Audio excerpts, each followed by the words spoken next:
कहते हैं कि दुनिया में मन सबसे ज्यादा शक्तिशाली होता है।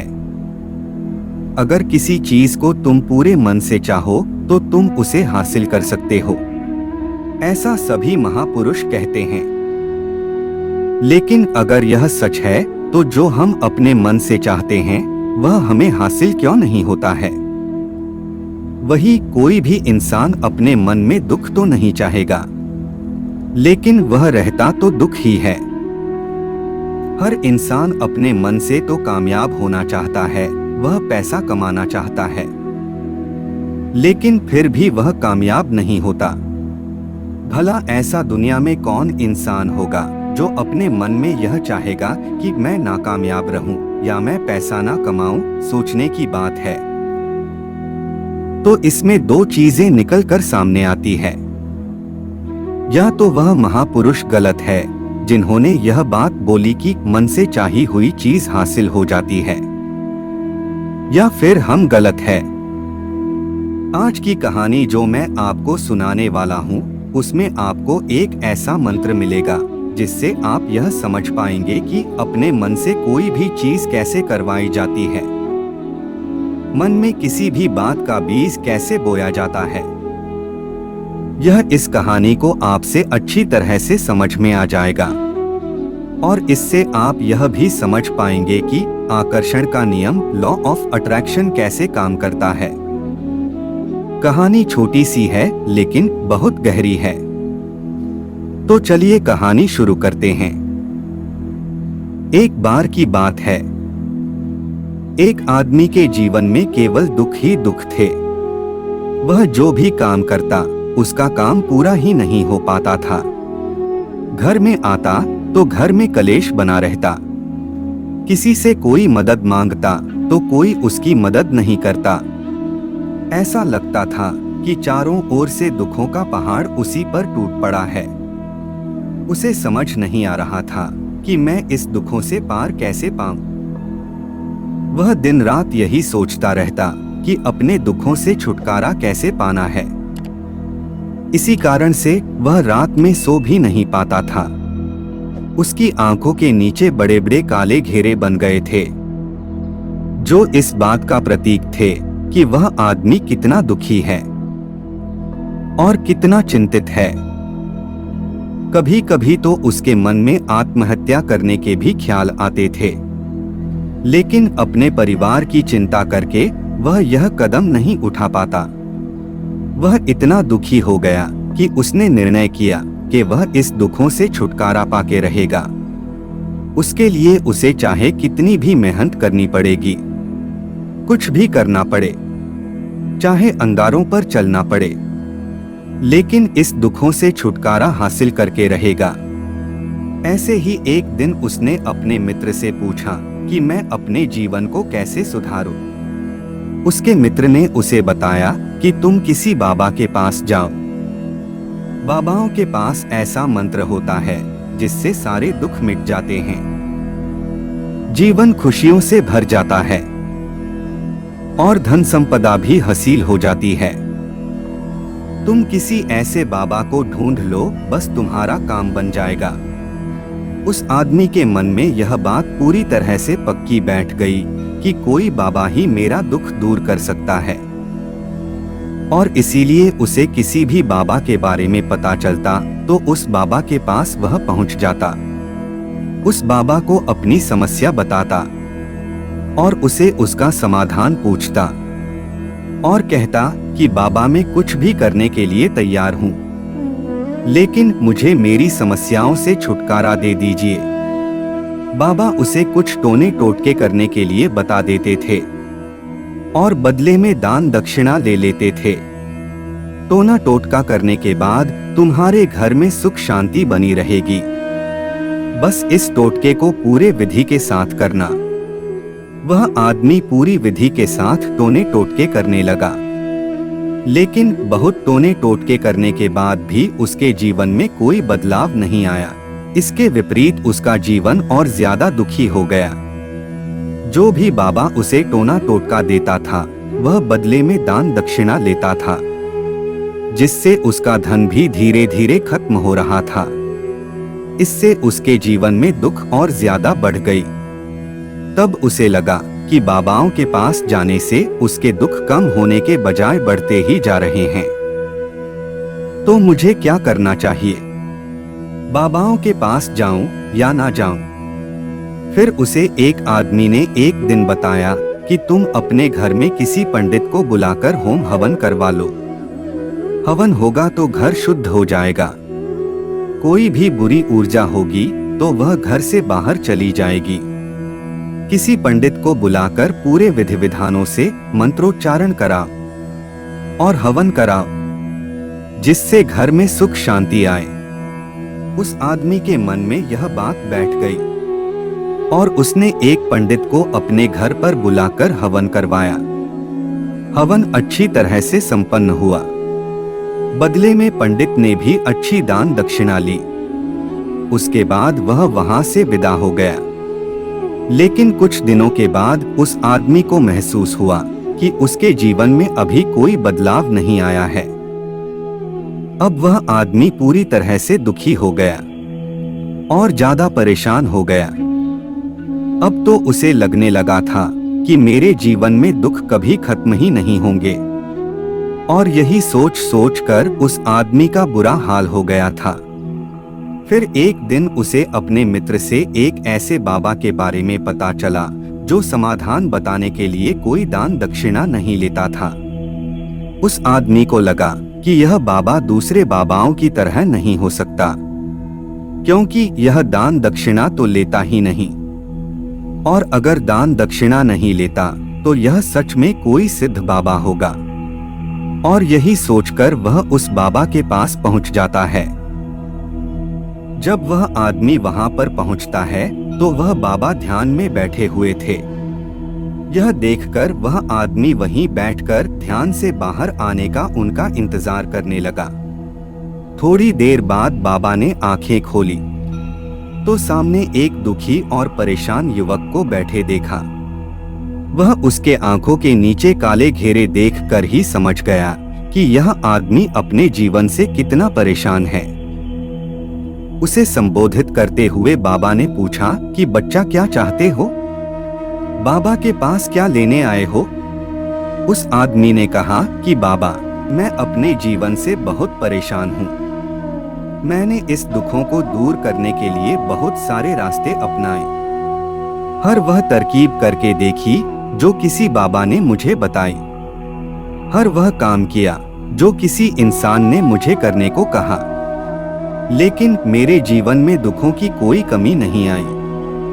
बाबा, इसके विपरीत मेरे जीवन में दुखों की बढ़ोतरी हो गई। मुझे समझ नहीं आ रहा कि मैं क्या करूं। कभी कभी तो मैं आत्महत्या करने की सोचता हूँ, लेकिन अपने परिवार को देखकर मैं यह कदम नहीं उठा पाता। मैंने आपके बारे में बहुत सुना है बाबा, और मैं बहुत उम्मीद के साथ आपके पास आया हूँ। कृपया करके मुझे कुछ ऐसा मार्ग बताएं कि मैं अपने दुखों से छुटकारा पा सकूं। मैं अपने दुखों से छुटकारा पाने के लिए कुछ भी करने को तैयार हूँ। आप मुझे कोई भी रास्ता दिखाएं, चाहे वह रास्ता कितना भी कठिन क्यों ना हो। मैं उसको पार करके रहूंगा। बाबा ने महसूस किया कि यह आदमी तो सच में बहुत परेशान है। बाबा ने उसकी बात सुनकर कहा कि दुखों को दूर करने के लिए मंत्र ऐसे ही नहीं मिलते। मंत्र पाने के लिए कुछ करना पड़ता है। तुम कुछ कर सकते हो? यह सुनकर उस आदमी ने सोचा कि यह बाबा भी मुझसे दान दक्षिणा ही मांगेंगे। लेकिन और कोई रास्ता ना पाकर उस आदमी ने कहा कि बाबा, आप जितनी भी दान दक्षिणा मांगोगे मैं देने के लिए तैयार हूँ, लेकिन आपका मंत्र सच्चा होना चाहिए, वह पूरा होना चाहिए, उसका फल मुझे मिलना चाहिए। उसके बाद आप जो भी दान दक्षिणा लेना चाहते हो वह दे दूंगा। बाबा ने कहा कि दान दक्षिणा तो बहुत छोटी सी चीज है, मुझे वह नहीं चाहिए। इस पर वह आदमी सोच विचार करके बोला, तो बाबा, मैं अंगारों पर चलने के लिए भी तैयार हूँ। आप मुझे बस आज्ञा दीजिए। बाबा ने कहा, अंगारों पर चलने वाली छोटी चीज मैं तुमसे नहीं करने वाला। मैं जो तुमसे करने वाला हूँ वह बहुत कठिन मंत्र है। उसे पूरा कर पाओगे? आदमी ने कहा कि बाबा मुझे बताइए तो मुझे करना क्या होगा। मैं कुछ भी करने को तैयार हूँ। इस पर बाबा ने उसे कहा कि यहाँ से जब तुम अपने घर जाओ तो रास्ते में अपने मन में यह दोहराते जाना कि मैं सुखी हूँ, मैं सुखी हूँ, मैं सुखी हूँ। बार बार अपने मन में यही दोहराना।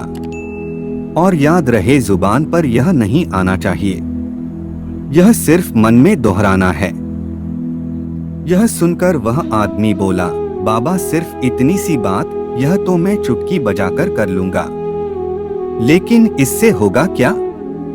बाबा बोले, इस मंत्र को करके देखो, वैसे भी तुमने इतने बाबाओं के मंत्र किए हैं, तो इस मंत्र को भी करके देख लो।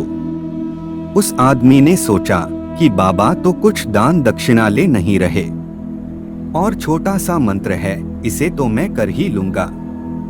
वह बोला, ठीक है बाबा, मैं यह मंत्र जरूर करूंगा। वह आदमी यह कहकर वहां से उठकर चलने लगा, लेकिन जैसे ही वह चलने लगा, पीछे से बाबा ने बोला, बच्चा एक बात याद रखना, जब तुम यह मंत्र अपने मन में दोहराव तो तुम्हारे मन में बंदर के विचार नहीं आने चाहिए, बंदर का ख्याल भी नहीं आना चाहिए, तो ही यह मंत्र सिद्ध होगा। वह आदमी बोला, मुझे तो आज तक कभी बंदर का विचार ही नहीं आया, तो अब क्यों आएगा? आप चिंता मत करिए बाबा, मैं बस मन में यही दोहराता रहूंगा कि मैं सुखी हूँ, मैं सुखी हूँ। इसके अलावा मेरे मन में कोई बंदर का विचार नहीं आएगा। यह कहकर वह आदमी वहां से चल दिया। वह अपने मन में मैं सुखी हूँ, मैं सुखी हूँ, यह दोहराता हुआ थोड़ी दूर ही चला गया कि उसके मन में अचानक बंदर का ख्याल आ गया। बंदर का ख्याल एक बार आया और चला भी गया, लेकिन उस आदमी ने सोचा कि आज तक कभी मुझे बंदर का कोई विचार नहीं आया, तो आज बंदर का विचार क्यों आ गया? और ऐसे करके उस आदमी ने बंदर के विचार को पकड़ लिया। वह यह भूल गया कि मुझे क्या मंत्र दोहराना है, और वह बंदर के बारे में सोचने लगा। जब थोड़ी देर बाद उसे फिर से होश आया तो वह फिर से अपना वही मंत्र दोहराने लगा जो बाबा ने दिया था, मैं सुखी हूँ, मैं सुखी हूँ। लेकिन अचानक उसे उसके सामने बंदर दिखाई दिया और यह देखकर उसके मन में फिर से बंदर का विचार आने लगा, लेकिन वह अपने अंदर से उस विचार को बाहर फेंकना चाहता था। वह चाहता था कि मेरे अंदर किसी भी बंदर का विचार ना आए, लेकिन उसे तो सामने बंदर ही दिखाई दे गया। ऐसे ही चलते चलते वह घर पर पहुंच गया और घर पर पहुंचने के बाद अपनी पत्नी को कहा कि हे बंदरिया, मुझे खाने में बंदर परस दो। और जब उसे एहसास हुआ कि उसने क्या बोल दिया तो वह अपने बाल नोचने लगा।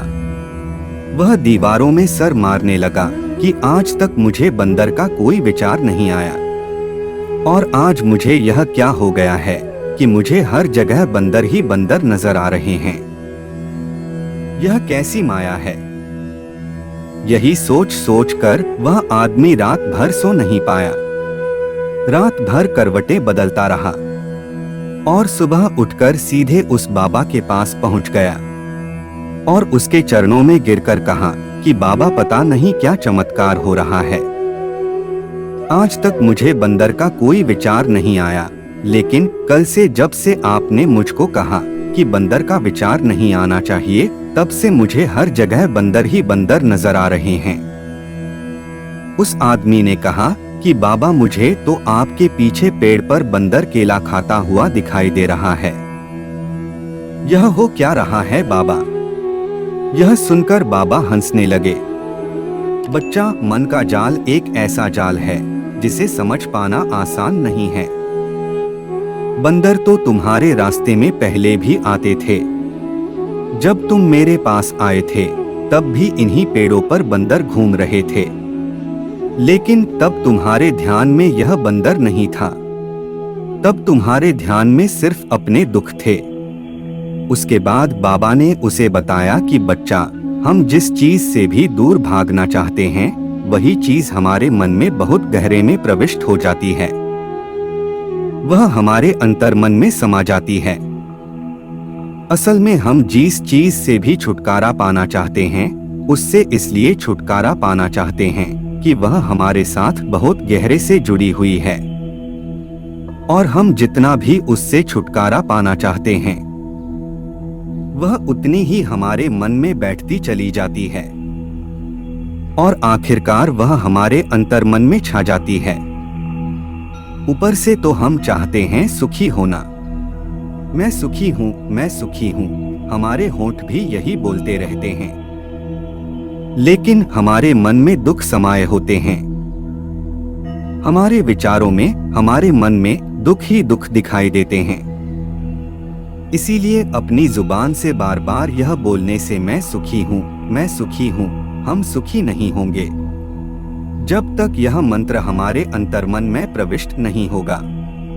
इस पर उस आदमी ने पूछा कि बाबा, यह मंत्र हमारे अंतर्मन में प्रविष्ट कैसे होगा? यह सुनकर बाबा ने कहा कि बच्चा, अपने दुखों से लड़ना बंद करो। जब तक तुम अपने दुखों की दूर करने की सोचते रहोगे, तब तक वह दुख तुमसे चिपके रहेंगे। तब तक वह दुख तुम्हारे अंतर्मन में अपना राज जमाए बैठे रहेंगे। और जिस दिन तुम उन दुखों के बारे में सोचना ही छोड़ दोगे, उन दुखों से छुटकारा ही नहीं पाना चाहोगे, उसी दिन से तुम्हारी जिंदगी से दुख गायब हो जाएंगे। क्योंकि किसी भी चीज से छुटकारा पाने के लिए हमें उस चीज के बारे में सोचना पड़ता है। और जितना हम सोचते हैं, वह उतनी ही गहरी हमारे मन में प्रविष्ट होती चली जाती है।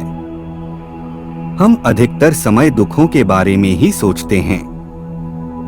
हम यह सोचते हैं कि हमारे जीवन में दुख है और हमें छुटकारा पाना है।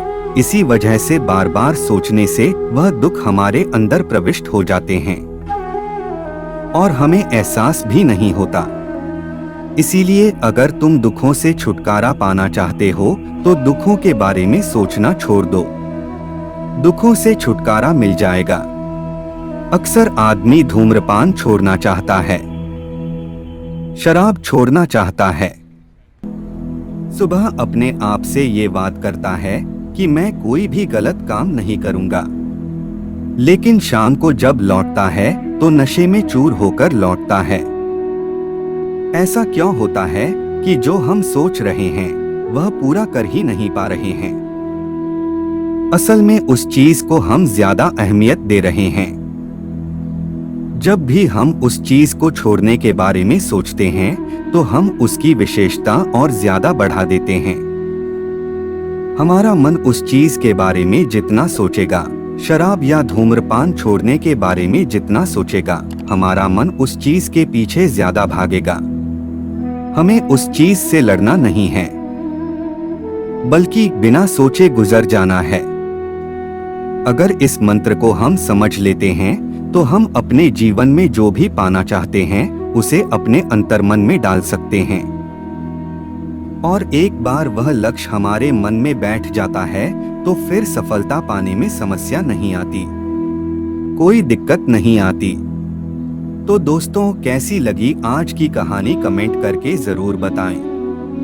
वीडियो अच्छी लगी हो तो लाइक करें, शेयर करें और सब्सक्राइब करना ना भूलें। मिलते हैं एक नई वीडियो के साथ, तब तक के लिए धन्यवाद।